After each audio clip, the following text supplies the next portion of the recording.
गुरु रू प्यारी साध संगत जी, वाहिगुरू जी का खालसा वाहिगुरू जी की फतेह। भाई साहब भाई वीर सिंह जी की एक अमोलक लिखत है सोहनी मौला दी। आओ उस दा अगला हिस्सा सरवण करन दी कोशिश करिए जी। इस हिस्से विच असी देखांगे कि जिस गुरसिख नूं चाव उपजिया सी नाम दा पल्लू फेरन दा ते ਉਹ मौत दा नक्शा जिन्हें देखिया सी उस नूं लोकां नूं सुणावण दा ਉਸ ਦਾ ਹਾਲ ਵਰਣਨ ਕੀਤਾ ਗਿਆ ਕਿ ਕਿਵੇਂ ਉਸ ਦਾ ਦਵਾ ਦਾਰੂ ਹੁੰਦਾ ਹੈ। ਇਸ ਵਿੱਚ ਸਾਨੂੰ ਇਹ ਗੱਲ ਵੀ ਸਮਝ ਆਉਂਦੀ ਹੈ ਕਿ ਮਹਾਂਪੁਰਖ ਜਦੋਂ ਕਿਸੇ ਦੂਸਰੇ ਨੂੰ ਉਪਦੇਸ਼ ਕਰਨ ਲਈ ਹੁਕਮ ਕਰਦੇ ਹਨ, ਉਸ ਤੋਂ ਪਹਿਲੇ ਉਹਨਾਂ ਨੂੰ ਕਿੰਨੀ ਕਾਲ ਕਰਨੀ ਪੈਂਦੀ ਹੈ, ਕਿੰਨਾ ਨਾਮ ਜਪਣਾ ਪੈਂਦਾ ਹੈ। ਤੇ ਜਦੋਂ ਉਸ ਮਹਾਂਪੁਰਖ ਦੀ ਇੱਕ ਵੀ ਹੁਕਮ ਹਦੂਲੀ ਹੋ ਜਾਂਦੀ ਹੈ ਤਾਂ ਉਹਨਾਂ ਮਹਾਂਪੁਰਖਾਂ ਨੂੰ ਕਿੰਨਾ ਦਰਦ ਹੁੰਦਾ ਹੈ। ਇਸ ਤੋਂ ਇਲਾਵਾ ਜ਼ਿੰਦਗੀ ਸਿਰਫ ਵਿਆਹ ਸ਼ਾਦੀ ਖਾਣ ਪੀਣ ਲਈ ਨਹੀਂ ਮਿਲੀ, ਕੋਈ ਉਚੇਰਾ ਪ੍ਰਯੋਜਨ ਹੈ, ਉਹ ਵੀ ਇਸ ਹਿੱਸੇ ਵਿੱਚ ਦਰਸਾਇਆ ਗਿਆ ਹੈ। ਆਓ ਪਿਆਰ ਨਾਲ ਸਰਵਣ ਕਰਨ ਦੀ ਕੋਸ਼ਿਸ਼ ਕਰੀਏ ਜੀ। ਚੌਥਾ, ਮੌਲਾ ਦੀ ਸੋਹਣੀ। ਸਿੰਘ ਜੀ ਦੀ ਹੁਣ ਜਾਗ ਖੁੱਲੀ, ਸੁੱਕੇ ਹੋਏ ਕੱਖਾਂ ਦੀ ਸੇਜ ਪਰ ਪਏ ਹਨ। ਉੱਪਰ ਕੱਖਾਂ ਦੀ ਕੁੱਲੀ ਦੀ ਛੱਤ ਪਈ ਹੈ। ਇਸ ਦੀਆਂ ਲਾਂਬੇ ਦੀਆਂ ਵਿੱਥਾਂ ਥਾਣੀ ਸੂਰਜ ਦੀ ਧੁੱਪ ਅੰਦਰ ਕਿਤੇ ਕਿਤੇ ਪੈ ਰਹੀ ਹੈ। ਆਪ ਦੇ ਸਰੀਰ ਦਾ ਕੱਪੜਾ ਕੋਈ ਗਿੱਲਾ ਨਹੀਂ, ਖੱਦਰ ਦਾ ਕੱਛਾ ਕੁੜਤਾ ਪਿਆ ਹੈ ਅਤੇ ਚਾਦਰ ਹੈ, ਪਰ ਹਨ ਇਕੱਲੇ। ਆਪ ਨੇ ਪਾਸਾ ਹਿਲਾ ਕੇ ਡਿੱਠਾ ਤਾਂ ਸਰੀਰ ਨਿਤਾਣਾ ਹੈ, ਉਂਝ ਖੇਚਲ ਕੋਈ ਨਹੀਂ। ਹੱਥ ਪੈਰ ਢੋਏ, ਚੂੰਡੀਆਂ ਭਰ ਕੇ ਡਿੱਠਾ, ਤਸੱਲੀ ਹੋ ਗਈ ਕਿ ਸਰੀਰ ਵਿੱਚ ਜਿਉਂ ਰਿਹਾ ਹਾਂ, ਮਰ ਨਹੀਂ ਗਿਆ ਹਾਂ। ਪਾਸ ਕੋਈ ਨਹੀਂ, ਪਰ ਬਾਹਰੋਂ ਕਿਸੇ ਦੇ ਗਾਉਣ ਦੀ ਆਵਾਜ਼ ਆ ਰਹੀ ਹੈ। ਵਾਹ ਵਾਹ ਵੇ ਕਰਮਾ ਫੇੜਿਆ, ਮੁੜ ਮੁੜ ਹੇਠਾਂ ਗੇੜਿਆ, ਕਿਆ ਸਾਫ ਸੀ ਮਨ ਹੋ ਗਿਆ, ਗਿਆ ਫਸ ਕੁਵੱਲੇ ਵਾੜਿਆ। ਹਾਏ ਹਾਏ ਨੀ ਹੋਣੀ ਡਾਡੀਏ, ਕਰ ਦੇ ਤੂੰ ਮੀਰੀ ਫਾੜੀਏ। ਹਾਏ ਹਾਏ ਮੈਂ ਅੱਗੇ ਆ ਗਿਆ, ਜੋ ਕਰਮ ਵੀ ਸੀ ਲਾ ਗਿਆ। ਸੋ ਗਿਆ ਹੈ ਵੈਰਾਗ ਹੈ, ਮਨ ਉਲਝਿਆ ਵਿੱਚ ਰਾਗ ਹੈ। ਹਾਏ ਹਾਏ ਤਿਆਗੋ ਮਿੱਤਰਾ, ਕਿੱਥੇ ਤੂੰ ਹੋ ਗਿਓ ਤਿੱਤਰਾ। ਹਾਏ ਯਾਰ ਤੂੰ ਅਭਿਆਸ ਵੇ, ਕਰ ਜਾਏ ਅਸਾਂ ਨਿਰਾਸ ਵੇ। ਪੁੱਗ ਗਈ ਚੰਗੀ ਨਰਦ ਸੀ, ਫਿਰ ਪਈ ਕੱਚੀ ਗਰਜ ਸੀ। ਇਹ ਬ੍ਰਿਜ ਸਦਾ ਨਾ ਰਹਿਸੀਆ, ਨਹੀਂ ਵਾਓ ਠੰਡੀ ਵਹਿਸੀਆ। ਇਹ ਜੰਤ ਇਕੱਠੇ ਰਹਿਣ ਨਾ, ਇਹ ਸਦਾ ਰਲ ਕੇ ਬਹਿਣ ਨਾ। ਕੋਈ ਸਦ ਅਮਰੀ ਆਵ ਸੀ, ਤੇ ਨਾਲ ਫੜ ਲੈ ਜਾਵ ਸੀ। 10 ਮਨਾ ਉਹ ਪਿਆਰਿਆ, ਤੇਰੀ ਭੁੱਲ ਤੋਂ ਜੀ ਵਾਰਿਆ। 10 ਆਣ ਕੌਣ ਛੁਡਾਵ ਸੀ, ਤੇ ਬਾਕੀਆਂ ਚੁਕਾਉ ਸੀ। ਦਮ ਦਮ ਦਾ ਸਿਮਰਨ ਤੁਰ ਗਿਆ, ਗੁਰ ਧਿਆਨ ਕੀ ਹੈ ਖੁਰ ਗਿਆ। ਲਿਵ ਪੋੜਿਓਂ ਹੱਥ ਛੁੱਟ ਗਿਆ, ਜੀਦਾਨ ਕਿਣਕਾ ਕੁੜਕਿਆ।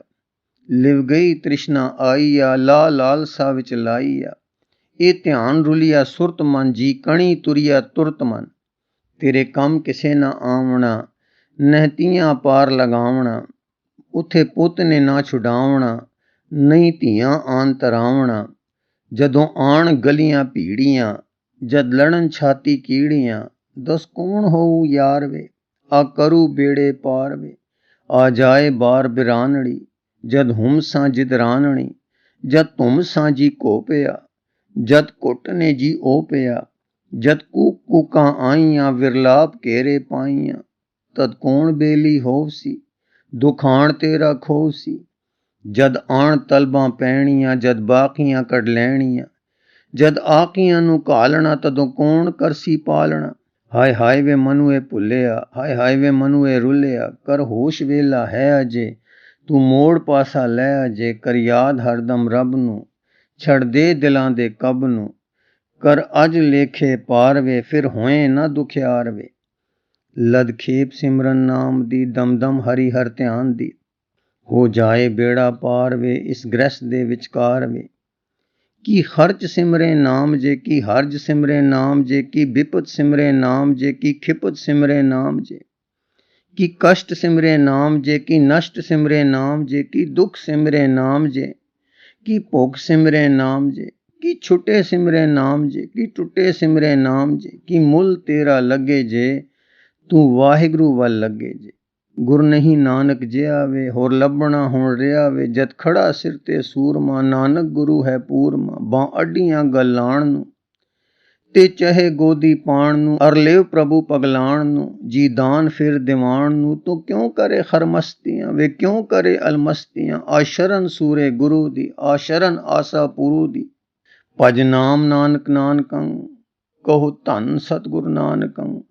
ਕਹੋ ਧੰਨ ਪਿਆਰਾ ਨਾਨਕੰ, ਕਹੋ ਧੰਨ ਨਿਆਰਾ ਨਾਨਕੰ, ਕਹੋ ਧੰਨ ਕਰਤਾ ਨਾਨਕੰ, ਸਭ ਪਾਪ ਹਰਤਾ ਨਾਨਕੰ। ਕਹੋ ਪ੍ਰੀਤਮ ਗੁਰੂ ਨਾਨਕੰ, ਗੁਰ ਕੀਤਮੰ ਗੁਰੂ ਨਾਨਕੰ, ਕਹੋ ਧੂਲਿਆ ਗੁਰੂ ਨਾਨਕੰ, ਦਿਲ ਕੂਲਿਆ ਗੁਰੂ ਨਾਨਕੰ। ਕਹੋ ਮਿੱਠਿਆ ਗੁਰੂ ਨਾਨਕੰ, ਮਨ ਇਠਿਆ ਗੁਰੂ ਨਾਨਕੰ। ਕਹੋ ਰੱਬ ਬਾਬਾ ਨਾਨਕਾ, ਕਰ ਵਖਨ ਬਾਬਾ ਨਾਨਕਾ। ਕਹੋ ਤਾਰ ਬਾਬਾ ਨਾਨਕਾ, ਕਰ ਪਾਰ ਬਾਬਾ ਨਾਨਕਾ। ਕਹੋ ਤੈਂਡੜਾ ਗੁਰੂ ਨਾਨਕਾ, ਹਾਂ ਮੈਂਡੜਾ ਗੁਰੂ ਨਾਨਕਾ। ਹਾਂ ਪਾਪੀਆਂ ਪਰ ਤੈਂਡਣਾ, ਹਾਂ ਸਰਾਪੀਆਂ ਪਰ ਤੈਂਡਣਾ। ਹਾਂ ਭੁੱਲਿਆਂ ਪਰ ਤੈਂਡਣਾ, ਹਾਂ ਰੁੱਲਿਆਂ ਪਰ ਤੈਂਡਣਾ। ਹਾਂ ਫਾਥਿਆਂ ਪਰ ਤੈਂਦਣਾ, ਕੁਛ ਸਾਥੀਆਂ ਪਰ ਤੈਂਦਣਾ। ਓਏ ਤਾਰ ਮੈਨੂੰ ਨਾਨਕਾ, ਤੂੰ ਤਾਰ ਬਾਬਾ ਨਾਨਕਾ। ਹਾਂ ਤਾਰ ਸਤਿਗੁਰੂ ਨਾਨਕਾ, ਵੇਖ ਤਾਰ ਗੁਰੂ ਨਾਨਕਾ। ਜਿਉ ਤਾਰ ਰੱਬਾ ਨਾਨਕਾ, ਕਰ ਪਾਰ ਅੱਬਾ ਨਾਨਕਾ। ਮੈਂ ਭੁੱਲਿਆ ਤੂੰ ਬਖਸ਼ ਲੈ, ਰੁੱਲ ਚੱਲਿਆ ਤੂੰ ਬਖਸ਼ ਲੈ। ਤੂੰ ਬਖਸ਼ ਲੈ, ਤੂੰ ਬਖਸ਼ ਲੈ, ਤੂੰ ਬਖਸ਼ ਲੈ, ਤੂੰ ਬਖਸ਼ ਲੈ। हे ਕਿਰਪਾ ਸਿੰਧ ਆ ਵਸ ਜਾ, ਇਸ ਡੋਲੇ ਹਿਰਦੇ ਤਸ ਜਾ। ਆ ਵਸ ਜਾ ਗੁਰ ਵਸ ਜਾ, ਆ ਰਿਦੇ ਮੇਰੇ ਵਸ ਜਾ। ਆ ਵਸ ਜਾ ਨਿਤ ਵਸ ਜਾ, ਕੋਈ ਮਤ ਮੈਸੀ ਦਸ ਜਾ। ਕੋਈ ਬੁੱਧ ਐਸੀ ਰਸ ਜਾ, ਜਿਤ ਪ੍ਰੀਤ ਤੇਰੀ ਧਸ ਜਾ। ਹਾਂ ਪ੍ਰੀਤ ਡੂੰਗੀ ਧਸ ਜਾ, ਜਿਸ ਵਿੱਚ ਸਾਰਾ ਫਸ ਜਾ। ਤੂੰ ਲੱਗੇ ਪਿਆਰਾ ਪਿਆਰੂਆ, ਹੋ ਓਪਰਾ ਸੰਸਾਰੂ। ਆਹੇ ਪਿਆਰ ਆਪਣਾ ਪਿਆਰਿਆ, ਦੇ ਪਿਆਰ ਰੱਬ ਸਵਾਰਿਆ। ਕਰ ਦਾਤ ਮੈਨੂੰ ਪ੍ਰੇਮ ਦੀ, ਦੇ ਚਾਤ ਮੈਨੂੰ ਪ੍ਰੇਮ ਦੀ। ਦੇ ਪ੍ਰੇਮ ਪ੍ਰੇਮਾ ਸਵਾਰਿਆ, ਦੇ ਪ੍ਰੀਤ ਪ੍ਰੀਤਮ ਪਿਆਰਿਆ। ਦੇ ਪਿਆਰ ਪਿਆਰਨ ਹਾਰਿਆ, ਦੇ ਹੁਬ ਹੁਬਾਂ ਤਾਰਿਆ। ਪਾ ਖਿੱਚ ਕੋਈ ਕਟਕਦੀ, ਇਹ ਜਿੰਦ ਜਾਏ ਫਟਕਦੀ। ਕੋਈ ਧਰੂ ਅਗੰਮੋ ਲਾਵਣੀ, ਤੂੰ ਲਏ ਤੂੰ ਲਗਾਵਣੀ। ਕੋਈ ਛਿੱਕ ਲਾ ਕੇ ਕਾਲ ਜੇ, ਜਾਏ ਛਿੱਕਿਆ ਦਿਲ ਮਾਲ ਜੇ। ਆ ਕਰਖ ਪਾ ਆ ਕਰਖ ਲੈ, ਕੋਈ ਪਾ ਤਣਾਵਾ ਰੱਖ ਲੈ। ਪਾ ਡੋਰ ਪੱਕੀ ਖਿੱਚ ਲੈ, ਲਾ ਤਾਣ ਕਸਵੀ ਛਿੱਕ ਲੈ। ਮੈਂ ਸਦਾ ਡਿੱਗਣ ਹਾਰ ਹਾਂ, ਮੈਂ ਸਦਾ ਟੁੱਟਣ ਹਾਰ ਹਾਂ। ਮੈਂ ਹੇਠ ਜਾਵਣ ਹਾਰ ਹਾਂ, ਗਤ ਰੱਖਦਾ ਹਿਠਵਾਰ ਹਾਂ। ਮੈਂ ਬੜਾ ਭਾਰਾ ਭਾਰ ਹਾਂ, ਨਿਤ ਜਾਮ ਦਾ ਡੂੰਗਾਰ ਹਾਂ। ਕੋਈ ਹੁੱਕ ਹਿਰਦੇ ਚੋਬ ਦੇ, ਕੁੰਡੀ ਕਲੇਜੇ ਖੋਬ ਦੇ। ਕੋਈ ਔਕਣਾ ਵਿੱਚ ਵਾੜ ਦੇ, ਕੋਈ ਮੇਖ ਮੁੜਵੀਂ ਚਾੜ ਦੇ। ਫਿਰ ਤਾਰ ਪੱਕੀ ਪਾਏ ਕੇ, ਕੋਈ ਡੋਰ ਡਾਢੀ ਲਾਏ ਕੇ। ਰੱਸਾ ਕੋਈ ਫਿਰ ਕਸ ਕੇ, ਸੰਗਲ ਕੋਈ ਆ ਠੱਸ ਕੇ। ਕੋਈ ਖਿੱਚ ਤਣੀਵੀਂ ਵਾਲੜੀ, ਛਿਕਦੇ ਕਰਾਰੀ ਲਾਲੜੀ। ਫਿਰ ਖਿੱਚ ਐਸੀ ਲਾ ਦਿਓ, ਕਸ ਕਹਿਰ ਵਾਲੀ ਪਾ ਦਿਓ। ਟੁੱਟੀ ਨਾ ਤੋੜੀ ਉਹ ਤਣੀ, ਦੇਖਾਂ ਪ੍ਰੀਤੀ ਮੈਂ ਬਣੀ। ਪ੍ਰੀਤਮ ਪ੍ਰੀਤੀ ਹਾਂ ਬਣੀ, ਪਿਆਰੇ ਪ੍ਰੀਤੀ ਜੀ ਬਣੀ। ਖਿੱਚ ਗੁਰੂ ਜੀ ਇਹ ਤਣੀ, ਖਿੱਚ ਲਾ ਖਿਚੇਂਦੇ ਜਾਵਣਾ। ਖਿੱਚ ਪਾ ਖਿਚੇਂਦੇ ਜਾਵਣਾ, ਵਿੱਚ ਖਿੱਚ ਹੀ ਦੇ ਸਮਾਵਣਾ। ਇਹ ਖਿੱਚ ਹੋਵੇ ਆਵਣਾ, ਇਹ ਖਿੱਚ ਹੋਵੇ ਜਾਵਣਾ। ਵਿੱਚ ਖਿੱਚ ਦੇ ਹੀ ਰਹਾਵਣਾ, ਬਿਨ ਖਿੱਚ ਨਾਏ ਦਿਸਾਵਣਾ। ਤੂੰ ਖਿੱਚ ਤੇਰੀ ਖਿੱਚਣਾ, ਇਹ ਡੋਲ ਡੁੱਬਾ ਖਿੱਚਣਾ। ਖਿੱਚਰਨ ਚਰਨ ਸਮਾਵਣਾ, ਇਹ ਦਾਸ ਪਾਸ ਰਹਾਵਣਾ। ਇਹ ਸੁਣਦਿਆਂ ਆਪ ਨੂੰ ਸਵਾਦ ਆ ਗਿਆ, ਮਨ ਜੁੜ ਗਿਆ। ਨਾਮ ਦਾ ਪ੍ਰਵਾਸ ਸਰਸ ਹੋ ਗਿਆ। ਔਰ ਕਿਤਨਾ ਚਿਰ ਮਗਨ ਰਹੇ। ਕੁਝ ਚਿਰ ਮਗਰੋਂ ਇੱਕ ਕਨਿਆ ਆਈ। ਬੱਕਰੀ ਦੁੱਧ ਇੱਕ ਛੰਨੇ ਵਿੱਚ ਗਰਮ ਗਰਮ ਲਿਆਈ ਤੇ ਸਿੰਘ ਹੋਰਾਂ ਨੂੰ ਪਿਲਾਇਆ। ਦੁੱਧ ਪੀ ਕੇ ਜੀ ਹੋਰ ਤਕੜਾ ਹੋਇਆ। ਕਾਕੀ ਨੂੰ ਪੁੱਛਣ ਲੱਗੇ, ਇਹ ਥਾਂ ਕੀ ਹੈ ਤੇ ਮੈਂ ਕਿੱਥੇ ਹਾਂ? ਕਾਕੀ ਨੇ ਕਿਹਾ, ਬਾਪੂ ਜੀ ਦੱਸਣਗੇ ਜਾਂ ਮਾਤਾ ਜੀ। ਮੈਨੂੰ ਕੇਵਲ ਦੁੱਧ ਪਿਲਾਵਣ ਦਾ ਹੁਕਮ ਹੈ, ਤੁਸੀਂ ਅਜੇ ਬੋਲੋ ਨਾ ਤਾਂ ਚੰਗਾ ਹੈ। ਇਹ ਕਹਿ ਕੇ ਕਾਕੀ ਚਲੀ ਗਈ। ਕੋਈ ਲੋਡੇ ਕੋ ਵੇਲੇ ਕਾਕੀ ਫਿਰ ਦੁੱਧ ਲੈ ਕੇ ਆਈ, ਪਿਆ ਕੇ ਚਲੀ ਗਈ, ਪਰ ਗੱਲਬਾਤ ਕੋਈ ਨਹੀਂ ਕੀਤੀ। ਉਸਦੇ ਚਿਹਰੇ ਦੀ ਨਿਸ਼ ਅਪਰਾਧ ਸਫਾਈ, ਮੁਸਕਰਾਹਟ ਤੇ ਖੇੜਾ ਦੱਸਦਾ ਸੀ ਕਿ ਕੋਈ ਪਵਿੱਤਰ ਤੇ ਨੇਕ ਅਰ ਬੜੀ ਪ੍ਰਸੰਨ ਆਤਮਾ ਹੈ। ਰਾਤ ਆਈ, ਫਿਰ ਦੁੱਧ ਆਇਆ। ਦੁੱਧ ਦੇ ਨਾਲ ਇੱਕ ਪੁੜੀ ਦਵਾ ਦੀ ਆਈ, ਜੋ ਸਿੰਘ ਜੀ ਨੂੰ ਛਕਣੀ ਪਈ। ਦੁੱਧ ਪਿਲਾਉਣ ਵਾਲੀ ਪਿਲਾ ਕੇ ਚਲੀ ਗਈ। ਚੰਦ ਚੜ੍ਹ ਆਇਆ। ਕੱਖਾਂ ਦੀ ਕੁਲੀ ਵਿੱਚ ਚਾਂਦਨੀ ਦੀਆਂ ਰਿਸ਼ਮਾਂ ਪੈ ਰਹੀਆਂ ਸਨ। ਜਲ ਦੀਆਂ ਤਰੰਗਾਂ ਦੀ ਦੂਰੋਂ ਕਿਸੇ ਵੇਲੇ ਵਿਪਲ ਆਵਾਜ਼ ਆਉਂਦੀ ਹੈ, ਪਰ ਪਤਾ ਕੁਝ ਨਹੀਂ ਲੱਗਦਾ ਆਪ ਕਿੱਥੇ ਹਨ। ਇਸ ਤਰ੍ਹਾਂ ਦੇ 3 ਦਿਨ ਲੰਘੇ। ਆਪ ਉੱਠਣ ਬੈਠਣ ਲੱਗ ਪਏ। ਇਹੋ ਕਾਕੀ 2 ਵੇਲੇ ਦੁੱਧ ਪਿਲਾ ਜਾਂਦੀ ਤੇ ਹੋਰ ਸੇਵਾ ਕਰ ਜਾਂਦੀ ਹੈ। ਹੁਣ ਸਿੰਘ ਹੋਰਾਂ ਵਿੱਚ ਕੁਝ ਫਿਰਨ ਤੁਰਨ ਦੀ ਤਾਕਤ ਹੋ ਆਈ। ਪੁਰਾਣੇ ਹੁਲਾਰੇ ਦੇ ਉਤਸ਼ਾਹ ਜਾਗ ਉੱਠੇ। ਕਿਸੇ ਕਿਸੇ ਵੇਲੇ ਪ੍ਰੇਮ ਵਿੱਚ ਆ ਕੇ ਸ਼ਬਦ ਗਾਉਂਦੇ ਹਨ, ਪਰ ਨਾਲ ਹੀ ਹੁਣ ਘਰ-ਬਾਰ ਚੇਤੇ ਆਉਂਦੇ ਹਨ। ਜੰਝ ਵੀ ਚੇਤੇ ਆ ਗਈ, ਬੇੜੇ ਦਾ ਰੁੜਨਾ ਵੀ ਯਾਦ ਆ ਗਿਆ। ਮਲਾਹਾਂ ਨਾਲ ਚੱਪੇ ਲਾਉਣੇ ਤੇ ਮਦਦ ਕਰਨੇ ਦੀ ਸਿਮਰਤੀ ਆ ਗਈ। ਫਿਰ ਜਦ ਬੇੜਾ ਗਰਕਣ ਲੱਗਾ ਤਾਂ ਆਪਣਾ ਕੀਰਤਨ ਕਰਕੇ ਮਰਨਹਾਰਿਆਂ ਦੀ ਸੁਰਤ ਉੱਚੀ ਕਰਨ ਦੀ ਕੋਸ਼ਿਸ਼ ਵੀ ਧਿਆਨ ਵਿੱਚ ਆ ਗਈ ਤੇ ਅੰਤ ਰੁੜਨ ਵਾਲੇ ਲੋਕਾਂ ਦਾ ਹਾਲ ਪਹਾਰਿਆ ਤੇ ਆਪਣੇ ਲੋਕਾਂ ਲਈ ਯਤਨ ਤੇ ਆਪਣੇ ਲਈ ਬੇਪਰਵਾਹੀ ਖਿਆਲ ਵਿੱਚ ਆ ਗਈ। ਪਰ ਇਸ ਤੋਂ ਮਗਰੋਂ ਕੇਵਲ ਕੱਖਾਂ ਦੀ ਕੁੱਲੀ ਵਿੱਚ ਅੱਖ ਖੁੱਲ੍ਹਣ ਤੇ ਬੱਕਰੀ ਦੇ ਦੁੱਧ ਪੀਣ ਦੀ ਯਾਦ ਆਵੇ ਤੇ ਹੋਰ ਵਿਚਲੀ ਸਾਰੀ ਗੱਲਬਾਤ ਭੁੱਲ ਗਈ। ਉਹ ਇੱਕ ਯਾਦ ਵਿੱਚ ਖੱਪਾ ਜਿਹਾ ਦਿਸੇ। ਅੱਜ ਸਿੰਘ ਹੋਰੀ ਰੋਮ ਵਿੱਚ ਆਏ। ਸਰੀਰ ਤਾਕਤ ਵਿੱਚ ਡਿੱਠਾ ਤੇ ਸੰਝ ਪੈਂਦੇ ਹੀ ਚੜ੍ਹਦੇ ਚੰਦ ਦੀ ਚਾਨਣੀ ਤੋਂ ਵਿਸਮਾਦ ਹੋਏ ਅਗਾਹਾਂ ਟੁਰੇ। ਕੁਝ ਦੂਰ ਜਾ ਕੇ ਕੀ ਦੇਖਦੇ ਹਨ ਕਿ ਇੱਕ ਸਿਲਾ ਹੈ ਜੋ ਕੁਦਰਤੀ ਨਹੀਂ ਪਰ ਬਣਾਈ ਗਈ ਹੈ।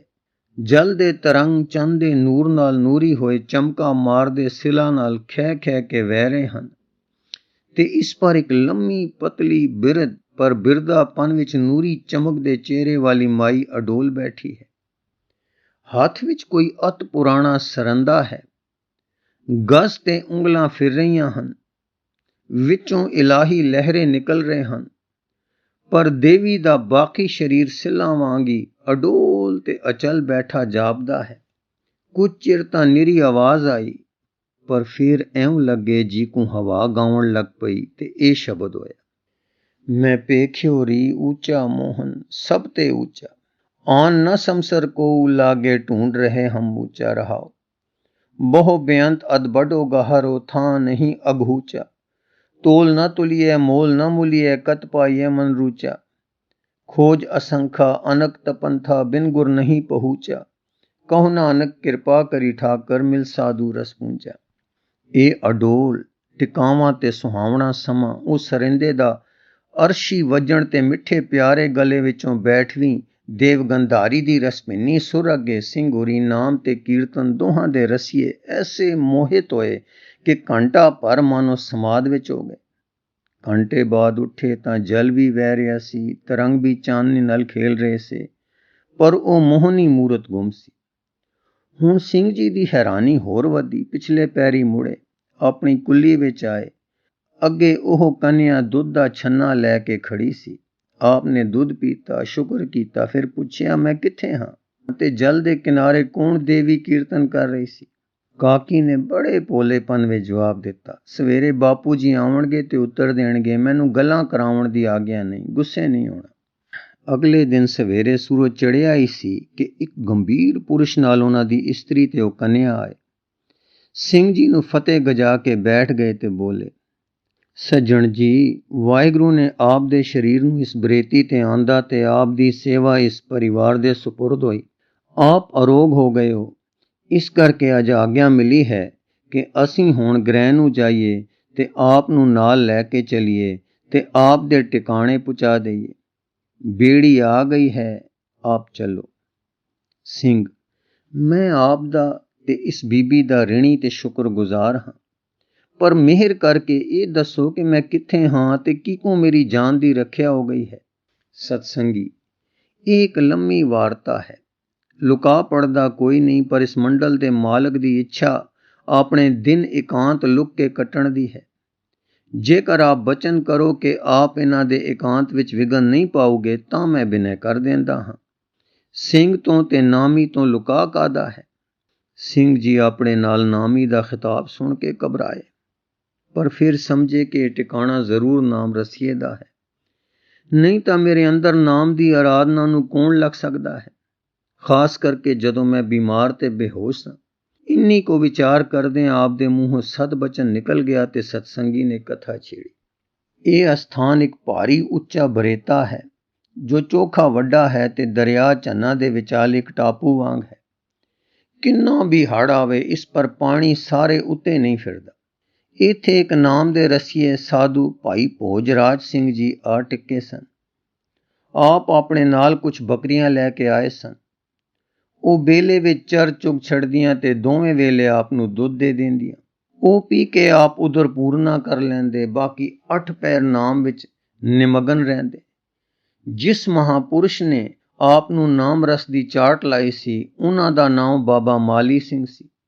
ਬਾਬਾ ਮਾਲੀ ਸਿੰਘ ਜੀ ਦਸਮ ਸਤਿਗੁਰ ਦੇ ਹਜ਼ੂਰੀਏ ਸਿੰਘ ਸਨ।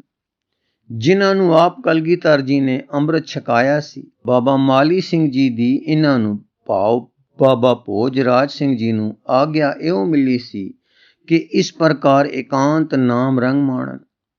ਸੋ ਆਪ ਇਸ ਬਰੇਤੀ ਤੇ ਆ ਰਹੇ। ਰਹਿਣ ਲਈ ਆਪ ਨੇ ਸਰਕੜੇ ਦੀ ਕੁੱਲੀ ਬਣਾ ਲਈ ਸੀ ਤੇ ਇਸ਼ਨਾਨ ਦਾ ਘਾਟ ਜਿਹਾ ਬਣਾ ਲਿਆ। ਸਰਦੀ ਤੋਂ ਬਚਣ ਲਈ ਕੁੱਲੀ ਅੱਗੇ ਧੂਣੀ ਰਮਾ ਛੱਡਦੇ। ਮੁੱਦਤਾਂ ਲੰਘ ਗਈਆਂ ਤੇ ਆਪ ਨੂੰ ਨਾਮ ਰੰਗ ਨੇ ਰੰਗ ਹੀ ਲਿਆ ਤੇ ਆਗਿਆ ਮੂਜਬ ਲੋਕਾਂ ਤੋਂ ਇਕਾਂਤ ਬਣੀ ਰਹੀ। ਪਰੰਤੂ ਸਾਈਂ ਦੇ ਰੰਗ ਨਿਆਰੇ ਹਨ। ਕਦੇ ਕਦੇ ਕਿਸੇ ਡੁੱਬੇ ਰੁੜੇ ਪੂਰ ਤੇ ਰੁੜਦੇ ਮਨੁੱਖ ਤੀਵੀਆਂ ਬਰੇਤੀਆਂ ਨਾਲ ਆ ਟਕਦੇ, ਜਾਂ ਕਦੇ ਰੁੜਦਾ ਕੋਈ ਪਾਸ ਦੀ ਲੰਘਦਾ ਤਾਂ ਗੁਰੂ ਨਾਨਕ ਰੰਗ ਦੇ ਇਕਾਂਤੀ ਮਹਾਤਮਾ ਸਹਾਇਤਾ ਜ਼ਰੂਰ ਕਰਦੇ। ਤਰ ਕੇ ਰੁੜਦੇ ਨੂੰ ਕੱਢਦੇ, ਅੱਗਾਂ ਸਿਕਾਉਂਦੇ, ਦੁੱਧ ਪਿਲਾਉਂਦੇ, ਬਚ ਗਏ ਨੂੰ ਕਾਨਿਆਂ ਦੇ ਤੁਲੀਏ ਤੇ ਬਹਾ ਕੇ ਪਾਰ ਲਾ ਕੇ ਆਪ ਫਿਰ ਇੱਥੇ ਆ ਜਾਂਦੇ। ਇਸ ਤਰ੍ਹਾਂ ਸਹਿਜੇ ਸਹਿਜੇ ਮਾੜੀ ਮਾੜੀ ਭਿਣਕ ਕਿਤੇ ਕਿਤੇ ਨਿਕਲ ਪਈ ਕਿ ਇਸ ਝੱਲ ਵਿੱਚ ਕੋਈ ਕਲਗੀਆਂ ਵਾਲੇ ਦੇ ਸ਼ੇਰ ਵਸਦੇ ਹਨ। ਪਰੰਤੂ ਕਿਸੇ ਨੇ ਵਿਘਨ ਨਹੀਂ ਪਾਇਆ ਤੇ ਕਿਸੇ ਨੇ ਆਪ ਦੀ ਇਕਾਂਤ ਨਹੀਂ ਤੋੜੀ। ਇੱਕ ਵਾਰੀ ਇੱਕ ਜੰਝ ਡੋਲੀ ਲੈ ਕੇ ਆ ਰਹੀ ਸੀ ਕਿ ਬੇੜਾ ਡੁੱਬ ਗਿਆ, ਪੂਰ ਦਾ ਪੂਰ ਡੁੱਬ ਗਿਆ। ਕਿਸੇ ਦੀ ਉਗ ਸੁਗ ਨਾ ਨਿਕਲੀ, ਪਰ ਲਾੜੀ ਇੱਕ ਫਟੜੇ ਨੂੰ ਚੰਬੜੀ ਚੰਬੜਾਈ ਇਸ ਬਰੇਤੀ ਨਾਲ ਸਰਕੜੇ ਵਿੱਚ ਆ ਅਟਕੀ। ਰਾਤ ਤਾਂ ਤੜਫਦੀ ਤੇ ਰੋਂਦੀ ਰਹੀ, ਪਰ ਸਵੇਰੇ ਨਾਮੀ ਮਹਾਂਪੁਰਖ ਦੀ ਨਜ਼ਰੇ ਚੜ ਗਈ। ਉਹਨਾਂ ਨੇ ਅੱਗਾਂ ਸਿਕਾਈਆਂ, ਚਾਦਰਾ ਦਿੱਤਾ, ਦੁੱਧ ਪਿਲਾਇਆ। ਜਦ ਸਰੀਰ ਠੀਕ ਹੋ ਗਿਆ ਤਾਂ ਤੁਲਹੇ ਤੇ ਬਹਾਲ ਕੇ ਪਾਰ ਲੈ ਗਏ ਤੇ ਪੇਕੇ ਪਿੰਡ ਦੀ ਜੂ ਤੱਕ ਪਹੁੰਚਾ ਕੇ ਆਪ ਵਾਹਿਗੁਰੂ ਜਪਦੇ ਪਿਛਾਂ ਮੁੜ ਆਏ। ਇਹ ਕੰਨਿਆ ਘਰ ਪਹੁੰਚ ਗਈ। ਅੱਗੇ ਇਸ ਦਾ ਤੇ ਇਸ ਦੇ ਪਤੀ ਦਾ ਤੇ ਸਾਰੇ ਪੂਰ ਦਾ ਮਾਤਮ ਹੋ ਰਿਹਾ ਸੀ। ਕਾਕੀ ਦੇ ਪਹੁੰਚਣ ਤੇ ਜਿਸ ਤਰ੍ਹਾਂ ਦੀ ਖੁਸ਼ੀ ਹੋਈ ਉਹ ਦੱਸੀ ਨਹੀਂ ਜਾ ਸਕਦੀ। ਜਾਈ ਤਾਂ ਘਰ ਆਈ, ਪਰ ਲਾਵਾਂ ਲੈਣ ਦੀ ਚੋਰ, ਸਾਈਂ ਨਾਲ ਟੁਰਨ ਦੀ ਮੁੱਠੀ, ਸੁਹਾਗਣ ਕਰਕੇ ਡੋਲੇ ਪਾਈ ਵਿਧਵਾ ਹੋ ਕੇ ਘਰ ਆਈ। ਸੋਹਰੇ ਘਰ ਦੇ ਸੁੱਖ ਤਾਂ ਕੀ, ਸਾਈਂ ਦਾ ਦਰਸ਼ਨ ਵੀ ਨਾ ਪਾਇਆ।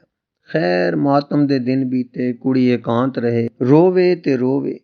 ਮਾਂ ਪਿਓ ਅਤ ਪਿਆਰ ਕਰਦੇ ਸੀ, ਮਤਾਂ ਦੇਣ, ਪਰ ਉਹ ਓਲੇ ਪਰੋਖੇ ਰੋਇਆ ਕਰੇ।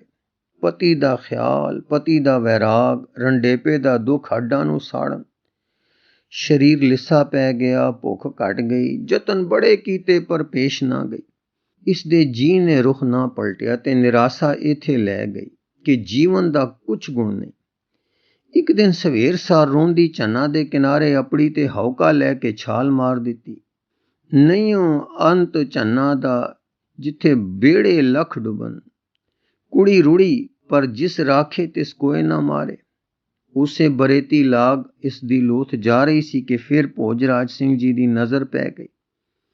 ਉਹਨਾਂ ਤਾਰੀ ਲਾ ਕੇ ਕੱਢ ਆਂਦਾ ਔਰ ਆਪਣੇ ਉਹੜਾਂ ਪੋਹੜਾਂ ਨਾਲ ਸੁਰਜੀਤ ਕਰ ਲਿਆ। ਸੁਰਜੀਤ ਹੋ ਕੇ ਇਸ ਕੰਨਿਆ ਨੇ ਬੜੇ ਹੌਕੇ ਲਏ ਅਤੇ ਵਿਰਲਾਪ ਤੇ ਕੀਰਨੇ ਕੀਤੇ ਤੇ ਆਪਣੇ ਬਚ ਜਾਣ ਤੇ ਸੰਤਾਂ ਅੱਗੇ ਵੀ ਦੁੱਖ ਭਰ ਰੋਈ। ਜਦ ਬਾਬਾ ਜੀ ਨੂੰ ਪਤਾ ਲੱਗਾ ਕਿ ਇਹ ਆਤਮ ਘਾਤ ਕਰਕੇ ਰੁੜੀ ਸੀ ਔਰ ਉਹ ਕੰਨਿਆ ਹੈ ਜੋ ਅੱਗੇ ਬਚਾਈ ਸੀ, ਤਾਂ ਆਪ ਨੇ ਆਪਣਾ ਮੂੰਹ ਖੋਲਿਆ ਤੇ ਇਸ ਕੰਨਿਆ ਨੂੰ ਇਸ ਦੇ ਆਤਮ ਘਾਤ ਕਰਨ ਦੀ ਮੂਰਖਤਾ ਸੁਝਾਈ ਔਰ ਦੱਸਿਆ ਕਿ ਮਨੁੱਖਾ ਜਨਮ ਕੇਵਲ ਵਿਆਹ ਕਰਕੇ ਸੰਸਾਰ ਦੇ ਸੁੱਖ ਪਾਉਣ ਲਈ ਨਹੀਂ ਮਿਲਦਾ। ਇਹ ਤਾਂ ਇੱਕ ਉੱਚੀ ਕਿਸਮ ਦੀ ਖੁਸ਼ੀ ਦੇ ਲੱਭਣ ਤੇ ਪ੍ਰਾਪਤ ਕਰਨ ਲਈ ਹੈ, ਜਿਸ ਨਾਲ ਜੀਵਦੇ ਹੀ ਆਤਮਾ ਆਪਣੇ ਅੰਦਰਲੇ ਟਿਕਾਅ ਵਿੱਚ ਯਾਦ ਦੇ ਰੰਗ ਮਾਣਦੀ ਹੈ ਤੇ ਚੋਲਾ ਛੱਡ ਕੇ ਅਕਹਿ ਰਸ ਵਿੱਚ ਰਹਿੰਦੀ ਹੈ। ਜਦੋਂ ਇਸ ਮਹਾਨ ਤਪੀ ਪੁਰਖ ਨੇ ਆਪਣੇ ਉੱਚੇ ਉਪਦੇਸ਼ ਦੇ ਬਾਣ ਮਾਰੇ ਤਾਂ ਕੰਨਿਆ ਸੁੱਤੀ ਹੋਈ ਜਾਗ ਪਈ ਤੇ ਉਸ ਨੂੰ ਸੋਝੀ ਹੋ ਆਈ ਕਿ ਮਨੁੱਖਾ ਜਨਮ ਮਾਇਕ ਤੇ ਨਾ ਰਹਿਣ ਵਾਲੀਆਂ ਛਿਨ ਭੰਗਰ ਖੁਸ਼ੀਆਂ ਲਈ ਹੀ ਨਹੀਂ ਮਿਲਿਆ, ਇਹ ਕਿਸੇ ਉੱਚੇ ਕੰਮ ਲਈ ਵੀ ਮਿਲਿਆ ਹੈ। ਤਦ ਉਸ ਦੇ ਦਿਲ ਦਾ ਦੁੱਖ ਪਲਟ ਗਿਆ, ਚਰਨਾਂ ਤੇ ਟਹਿ ਪਈ ਤੇ ਯਾਚਨਾ ਕਰਨ ਲੱਗੀ ਕਿ ਮੈਨੂੰ ਅਮਰੀ ਖੁਸ਼ੀ ਦੇ ਰਸਤੇ ਪਾਓ। ਬਾਬਾ ਜੀ ਨੇ ਕਾਕੀ ਨੂੰ ਨਾਮ ਵਿੱਚ ਲਾ ਦਿੱਤਾ। ਜਦ ਕਾਕੀ ਲੱਗ ਪਈ ਤਾਂ ਇੱਕ ਦਿਨ ਕੁੜੀ ਦੇ ਵਿਲਪਦਿਆਂ ਆਪ ਉਸ ਨੂੰ ਤੁਲੇ ਉੱਤੇ ਪੇਕੇ ਪਿੰਡ ਫਿਰ ਛੋੜ ਆਏ ਤੇ ਗੁਰਮੁਖੀ ਪੜ੍ਹ ਕੇ ਰੋਜ਼ ਸ੍ਰੀ ਗੁਰੂ ਗ੍ਰੰਥ ਸਾਹਿਬ ਜੀ ਦਾ ਪਾਠ ਕਰਨ ਦੀ ਆਗਿਆ ਕੀਤੀ। ਜਦ ਬਾਬਾ ਜੀ ਮੁੜੇ ਤਾਂ ਉਹਨਾਂ ਨੂੰ ਬੜਾ ਦੁੱਖ ਉੱਠਿਆ। ਬਾਬਾ ਜੀ ਯਾਨੀ ਬਾਬਾ ਮਾਲੀ ਸਿੰਘ ਜੀ ਨੇ ਆਗਿਆ ਕੀਤੀ ਸੀ ਕਿ ਇਕਾਂਤ ਨਾਮ ਜਪੋ। ਜਗ੍ਹਾ ਬੜੀ ਇਕਾਂਤ ਦੱਸੀ ਸੀ ਤੇ ਮੈਂ ਜੰਜਾਲ ਸਹੇੜ ਲਏ ਔਰ ਅੱਜ ਉਹਨਾਂ ਦੀ ਆਗਿਆ ਤੋਂ ਬਿਨਾਂ ਉਪਦੇਸ਼ ਸ਼ੁਰੂ ਕਰ ਦਿੱਤਾ ਹੈ। ਸ਼ੌਕ ਮੈਂ ਸੱਚੇ ਸਿੱਖ ਦੀ ਆਗਿਆ ਤੋਂ ਅਵੱਗਿਆ ਕਰ ਟੁਰਿਆ ਹਾਂ। ਇਸ ਤਰ੍ਹਾਂ ਪਛਤਾਉਂਦੇ ਜਦ ਆਪਣੇ ਡੇਰੇ ਪੁੱਜੇ ਤਾਂ ਅੱਗੇ ਨਾਮ ਰੰਗਣ ਲਾਉਣ ਵਾਲੇ ਮੀਤ ਪਿਆਰੇ ਬਾਬਾ ਜੀ, ਬਾਬਾ ਮਾਲੀ ਸਿੰਘ ਜੀ ਬਿਰਾਜ ਰਹੇ ਸਨ। ਦੇਖ ਕੇ ਮੁਸਕਰਾਏ ਤੇ ਬੋਲੇ, ਦੁੱਖ ਨਾ ਕਰੋ, ਨਰਦ ਪੁੱਗ ਗਈ ਹੈ ਤੇ ਹੁਣ ਕੱਚੀ ਹੋਣ ਦਾ ਡਰ ਨਹੀਂ। ਆਵਾ ਪੱਕ ਗਿਆ ਹੈ ਤੇ ਧੂੰ ਨਿਕਲਣ ਨਾਲ ਪਿੱਲੇ ਪੈਣ ਦਾ ਭੈ ਨਹੀਂ। ਸਾਡੀ ਰੋਕ ਉਸ ਸਮੇਂ ਤੱਕ ਹੀ ਸੀ, ਹੁਣ ਜਪੋ ਤੇ ਜੇ ਅਵਸਰ ਕਰਤਾਰ ਬਣਾਵੇ ਤਾਂ ਜਪਾਵੋ। ਪਰ ਤੁਸਾਂ ਅਜੇ ਉਦਮ ਤੇ ਹੀਲਾ ਕਰਕੇ ਆਮ ਛੱਟਾ ਨਹੀਂ ਦੇਣਾ। ਇਹ ਸਤਿਗੁਰਾਂ ਦੀ ਆਗਿਆ ਪ੍ਰਤੀਬਿੰਬਤ ਹੋਈ ਹੈ। ਉਂਝ ਰੋਕ ਅੱਜ ਤਾਈਂ ਹੀ ਸੀ, ਕਿਉਂਕਿ ਜੋ ਗੁਰੂ ਨਾਨਕ ਦਾ ਸਿੱਖ ਆਪ ਨਹੀਂ ਜਪਦਾ ਉਹ ਹੋਰਨਾਂ ਨੂੰ ਜਪਾ ਨਹੀਂ ਸਕਦਾ। ਜਪਣਾ ਤੇ ਜਪਾਉਣਾ ਸਿੱਖ ਦਾ ਧਰਮ ਹੈ। ਜਨ ਆਵਨ ਕਾ ਇਹ ਹੈ ਸੁਆਓ, ਜਨ ਕੈ ਸੰਗ ਚਿਤ ਆਵੈ ਨਾ। ਇਹ ਕਹਿ ਬਾਬਾ ਯਾਨੀ ਮਾਲੀ ਸਿੰਘ ਜੀ ਤਾਂ ਟੁਰ ਗਏ ਤੇ ਬਾਬਾ ਭੋਜ ਰਾਜ ਸਿੰਘ ਜੀ ਤੋਂ ਕਿਸੇ ਨੂੰ ਵਰਸਾਵ ਲੱਗਾ ਹੋਣ। ਇਹ ਗੱਲ ਤਾਂ ਫੈਲ ਹੀ ਰਹੀ ਸੀ ਕਿ ਇਸ ਬਰੇਤੇ ਵਿੱਚ ਕੋਈ ਕਰਨੀ ਵਾਲਾ ਮਹਾਂਪੁਰਖ ਰਹਿੰਦਾ ਹੈ। ਹੁਣ ਕਿਸੇ ਨੂੰ ਆਪ ਤੋਂ ਨਾਮ ਰੰਗ ਚੜਿਆ ਤੇ ਕੋਈ ਨਾਮ ਪਿਆਸਾ ਬੇੜੀ ਚੜ੍ਹ ਕੇ ਦਰਸ਼ਨਾਂ ਨੂੰ ਵੀ ਆਇਆ ਕਰੇ। ਪਰ ਤਪ ਤੇ ਜਿਤਨਾ ਸੀ ਕਿ ਸਭ ਭੈ ਵਾਲੇ ਪਿਆਰ ਵਿੱਚ ਰਹਿੰਦੇ ਸਨ। ਆਪ ਜੇ ਕਿਸੇ ਨਾਲ ਮਿਹਰ ਭਰੇ ਬਚਨ ਕਰ ਦੇਣ ਤਾਂ ਵਾਹ ਵਾਹ, ਨਹੀਂ ਤਾਂ ਦਰਸ਼ਨ ਕਰਕੇ ਅਦਬ ਨਾਲ ਚਲੇ ਜਾਣ। ਉਧਰ ਉਸ ਕਨਿਆ ਨੂੰ ਨਿਰਾ ਨਾਮ ਦਾ ਉਪਦੇਸ਼ ਹੀ ਨਹੀਂ ਸੀ ਮਿਲਿਆ, ਨਾਮ ਦਾ ਪ੍ਰਵੇਸ਼ ਵੀ ਮਿਲਿਆ ਸੀ। ਉਹ ਲੱਗੀ ਜਪਣ ਤੇ ਲਿਵਲੀਨ ਹੋਣ। ਰੰਗ ਪਲਟ ਗਿਆ, ਸ਼ਾਂਤੀ ਤੇ ਟਿਕਾਓ ਆ ਗਿਆ, ਸੁਭਾਅ ਗੰਭੀਰ ਤੇ ਸਹਿਨਸ਼ੀਲ ਹੋ ਗਿਆ। ਰੋਜ਼ ਦੇ ਪਾਠ ਨੇ ਹੋਰ ਰੰਗ ਜਮਾਇਆ। ਦਿਲ ਵਿੱਚ ਜਦ ਸਵਾਦ ਆਵੇ ਜਨਮ ਸਫਲਾ ਹੋਇਆ ਦਿਸੇ। ਦਰਸ਼ਨਾਂ ਨੂੰ ਚਿੱਤ ਕੀਤਾ ਕਰੇ। ਵਰਾ ਦਿਨ ਲੰਘਿਆ, ਪਿੰਡ ਦੇ ਲੋਕ ਇਸ ਦਾ ਸਤਿਕਾਰ ਕਰਨ ਲੱਗ ਪਏ, ਪਰ ਸਭ ਪਰ ਇਹ ਪ੍ਰਭਾਵ ਛਾ ਗਿਆ ਕਿ ਇਹ ਦੇਵੀ ਸੰਤ ਰੂਪ ਹੈ। ਇੱਕ ਦਿਨ ਇਸ ਨੂੰ ਐਸੀ ਖਿੱਚ ਪਈ ਕਿ ਦਰਿਆ ਦੇ ਕੰਢੇ ਜਾ ਕੇ ਸਰਕੜੇ ਦਾ ਤੁਲਹਾ ਬਣਾਇਆ ਤੇ 2 ਵਾਂਸੀਆਂ ਲਾਠੀਆਂ ਲੈ ਕੇ ਉੱਤੇ ਬੈਠ ਕੇ ਠਿੱਲੀ ਪਈ। ਰੱਬ ਹੀ ਹੈ ਜੋ ਕੱਖਾਂ ਦੀ ਬੇੜੀ ਨੂੰ ਟਿਕਾਣੇ ਲੈ ਗਿਆ ਤੇ ਇਸਨੇ ਬਾਬਾ ਜੀ ਦੇ ਦਰਸ਼ਨ ਪਾਏ ਔਰ ਉਪਦੇਸ਼ ਤੋਂ ਲਾਭ ਲੀਤਾ। ਬਾਬਾ ਜੀ ਲੱਗਦੇ ਚਾਰੇ ਰਾਤ ਕਿਸੇ ਨੂੰ ਬਰੇਤੀ ਵਿੱਚ ਨਹੀਂ ਰਹਿਣ ਦਿੰਦੇ ਸਨ। ਕੋਈ ਕੋਠਾ ਨਹੀਂ ਉਸਾਰਨ ਦਿੰਦੇ ਸਨ, ਕੋਈ ਸਾਮਾਨ ਨਹੀਂ ਜੁੜਨ ਦਿੰਦੇ ਸਨ। ਉਹ ਬੱਕਰੀਆਂ, ਉਹ ਦੁੱਧ, ਉਹ ਕੱਖਾਂ ਦੀ ਕੁੱਲੀ ਤੇ ਦਬ ਦਾ ਬਿਸਤਰਾ। ਯਾਤਰੂ ਆਉਣ, ਅੰਨ ਨਾਲ ਲਿਆਵਣ, ਆਪਣਾ ਨਿਰਬਾਹ ਆਪ ਕਰਨ। ਜੇ ਬਾਬਾ ਜੀ ਤੋਂ ਮੰਗੋ ਤਾਂ ਦੁੱਧ ਹਾਜ਼ਰ। ਸੋ ਆਪਣੇ ਸੁਭਾਅ ਮੁਜਬ ਉਹਨਾਂ ਕਾਕੀ ਜੀ ਨੂੰ ਉਸੇ ਦਿਨ ਟੋਰਨਾ ਚਾਹਿਆ, ਪਰ ਥਕਤ ਹੋਣ ਕਰਕੇ ਤਰਸ ਕੀਤਾ ਤੇ ਅਗਲੇ ਦਿਨ ਪਾਰ ਲਾ ਆਏ। ਹੁਣ ਇਸ ਦੇਵੀ ਸਰੂਪ ਸਾਧੂ ਬੀਬੀ ਨੂੰ ਜਦ ਕਦੇ ਦਰਸ਼ਨ ਕਰਨ ਦੀ ਚਾਹ ਹੋਣੀ, ਚੁਪਾਤੇ ਤੁਲਹਾ ਬੰਨਣਾ ਤੇ ਠਿੱਲ ਪੈਣਾ ਔਰ ਕੁਦਰਤ ਤੇ ਰੱਬੀ ਤਾਕਤ ਨੇ ਜ਼ਰੂਰ ਟਿਕਾਣੇ ਪਹੁੰਚਾਉਣਾ। ਸਤਸੰਗ ਦਾ ਲਾਭ ਲੈ ਕੇ ਮੁੜ ਆਉਣਾ। ਆਪਣੇ ਪਿੰਡ ਤਾਂ ਇਹ ਦੇਵੀ ਪ੍ਰਸਿੱਧ ਹੋ ਗਈ ਸੀ, ਪਰ ਬਰੇਤੀ ਲਾਗ ਪਾਰ ਤੇ ਮੁਹਾਣਿਆਂ ਤੇ ਮਲਾਹਾਂ ਨੇ ਇਸ ਦੇ ਆਉਣ ਜਾਣ ਦਾ ਕੌਤਕ ਕਈ ਵੇਰ ਤੱਕ ਕੇ ਕਨਿਆ ਦਾ ਨਾਂ ਸੋਹਣੀ ਮੋਹਲਾ ਦੀ ਪਾ ਦਿੱਤਾ। ਉਹਨਾਂ ਸਮਝਿਆ ਕਿ ਸੋਹਣੀ ਦੀ ਰੂਹ ਮੋਹਲਾ ਦੀ ਦਰਗਾਹੋਂ ਫਿਰ ਚੰਨਾਂ ਵਿੱਚ ਫੇਰੇ ਪਾਉਂਦੀ ਹੈ। ਇਸ ਕਰਕੇ ਇਸ ਦੇਵੀ ਨੂੰ ਤੁਲਹੇ ਤੇ ਠਿੱਲ ਕੇ ਆਉਣ ਕਰਕੇ ਉਹਨਾਂ ਆਪਣੇ ਸਿੱਧੇ ਤੇ ਜਾਂਗਲੀ ਸੁਭਾਅ ਵਿੱਚ ਇਨਾਮ ਦੇ ਦਿੱਤਾ। ਸਮਾਂ ਬੀਤਦਾ ਗਿਆ। ਇਹ ਬੀਬੀ ਪੂਰਨ ਬੀਤਰਾਗ, ਨਾਮ ਰਸੀਆ ਤੇ ਮਹਾਮੂਰਤੀ ਹੋ ਗਈ। ਬਾਬਾ ਭੋਜ ਰਾਜ ਸਿੰਘ ਜੀ ਦਾ ਸਰੀਰ ਇਸ ਖਲੜੇ ਨੂੰ ਛੋੜ ਗਿਆ। ਉਹਨਾਂ ਦੀ ਆਗਿਆ ਮੁਜਬ ਸਰੀਰ ਜਲ ਪ੍ਰਵਾਹ ਕਰ ਦਿੱਤਾ ਗਿਆ। ਇਸ ਬੀਬੀ ਨੇ ਹੁਣ ਇਸ ਬਰੇਤੀ ਨੂੰ ਇਕਾਂਤ ਤੇ ਸੁਖਦਾਈ ਜਾਣ ਕੇ ਘਰ-ਬਾਰ ਤੋਂ ਵਿਦੈਗੀ ਲੈ ਇੱਥੇ ਡੇਰਾ ਲਾ ਦਿੱਤਾ। ਪਰੰਤੂ ਵਰਤੋਂ ਵਿੱਚ ਉਹ ਤਿਆਗ ਹੀ ਰਿਹਾ। ਉਹਨਾਂ ਬੱਕਰੀਆਂ ਦੀ ਔਲਾਦ ਦੁੱਧ ਦੇਂਦੀ ਹੈ। ਉਹ ਕੱਖਾਂ ਦੀਆਂ ਕੁੱਲੀਆਂ ਬਿਸਰਾਮ ਦਾ ਟਿਕਾਣਾ ਹਨ। ਉਹ ਦਬ ਦਾ ਬਿਸਤਰਾ ਹੈ ਤੇ ਕਦੇ-ਕਦੇ ਕਿਸੇ ਸਤਸੰਗੀ ਵੱਲੋਂ ਆਇਆ ਖੱਦਰ ਕੱਜਣ ਹੈ ਤੇ ਅੱਗ ਦੀ ਧੂਣੀ ਮੀਂਹ ਪਾਲੇ ਦਾ ਦਾਰੂ ਹੈ। ਬਾਬਾ ਭੋਜ ਰਾਜ ਸਿੰਘ ਜੀ ਦੀ ਸੰਗਤ ਤੇ ਉਪਦੇਸ਼ਾਂ ਨਾਲ ਤਾਰੇ ਹੋਏ ਪ੍ਰੇਮੀ ਉਹਨਾਂ ਦੇ ਲਾਏ ਹੋਏ ਗੁਰੂ ਨਾਨਕ ਵਾੜੀ ਵਿੱਚ ਉੱਗੇ ਨੌ ਨਿਹਾਲ ਸਤਸੰਗ ਵਿੱਚ ਕਦੇ-ਕਦੇ ਆਉਂਦੇ ਰਹੇ। ਜਿਸ ਬਿਰਧ ਰਤਨ ਰੂਪ ਮਹਾਨ ਪਵਿੱਤਰ ਦੇਵੀ ਦੇ ਤੁਸਾਂ ਦਰਸ਼ਨ ਪਾਏ ਹਨ, ਇਹ ਉਹੀ ਦਿਵ ਸਰੂਪ ਨਿਰੰਜਨ ਕੌਰ ਜੀ ਹਨ, ਜਿਨ੍ਹਾਂ ਨੂੰ ਦੁਵੱਲੀ ਆਰ ਪਾਰ ਦੇ ਪਿੰਡਾਂ ਵਾਲੇ ਤੇ ਮੁਹਾਣੇ ਸੋਹਣੀ ਮੋਹਲਾ ਦੀ ਕਰਕੇ ਆਖਦੇ ਤੇ ਮੱਥਾ ਟੇਕ ਕੇ ਸ਼ਰੀਣੀਆਂ ਤੇ ਨਿਆਜ਼ਾਂ ਇਸ ਦਾ ਨਾਮ ਲੈ ਲੈ ਕੇ ਵੰਡਦੇ ਹਨ। ਮੈਂ ਤੇ ਮੇਰਾ ਪਰਿਵਾਰ ਵੀ ਬਾਬਾ ਜੀ ਦੇ ਸਮੇਂ ਤੋਂ ਇੱਥੇ ਆਇਆ ਜਾਇਆ ਕਰਦੇ ਤੇ ਸਤਸੰਗ ਦਾ ਲਾਭ ਉਠਾਉਂਦੇ ਹਾਂ। ਮਾਈ ਜੀ ਕਲਗੀਆਂ ਵਾਲੇ ਗੁਰੂ ਦੀ ਸੱਚੀ ਸਿੰਗੜੀ, ਸੱਚੀ ਸਾਧੂ, ਸੱਚੀ ਵਿਰਕਤ, ਬੀਤ ਰਾਗ ਤੇ ਰਸ ਆਰੂੜ ਹੈ। ਨਾਮ ਨਿਰੰਜਨ ਕੌਰ ਹੈ, ਪਰ ਮਲਾਹ ਤੇ ਮੁਹਾਣੇ ਆਪਣਾ ਧਾਰਿਆ ਹੀ ਨਾਮ ਲੈਂਦੇ ਹਨ। ਗੁਰੂ ਰੂਪ ਪਿਆਰੀ ਸਾਧ ਸੰਗਤ ਜੀ, ਇਸ ਲਿਖਤ ਦਾ ਅਗਲਾ ਹਿਸਾਬ ਜੀ ਨੂੰ ਅੱਗੇ ਪੜ੍ਹ ਕੇ ਸਰਵਣ ਕਰਾਉਣ ਦੀ ਕੋਸ਼ਿਸ਼ ਕਰਾਂਗੇ ਜੀ। ਵਾਹਿਗੁਰੂ ਜੀ ਕਾ ਖਾਲਸਾ, ਵਾਹਿਗੁਰੂ ਜੀ